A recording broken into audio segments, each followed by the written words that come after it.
se priča o Vukovaru, kaže se o ogromnom broju ljudi koji su je napadali. 16. studenog 1991. godine, ovaj dokument se također nalazi na internetu, imamo pregled snaga u istočnoj Hrvatskoj. Tu imate, znači, gardijsku diviziju koja tada ima 14.288 ljudi, gardijska divizija orijentirana na Vinkovce. Novosadski korpus ima 12.304 pripadnika, on je orijentiran na Osijek i spaja se do Spušta se dole prema Vinkovcima. Operativna grupa Baranje ima 3.228. Operativna grupa Jug, koja napada Vukovar bez Borova naselja, ima 5.149 ljudi.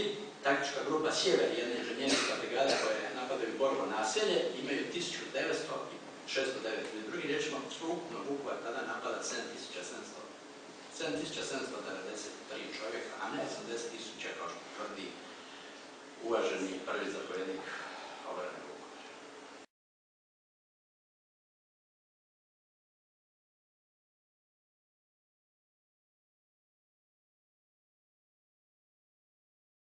Sveukupno Vukovar tada napada 7.793 čovjeka, a ne 80.000 kao što tvrdi uvaženi prvi zapovjednik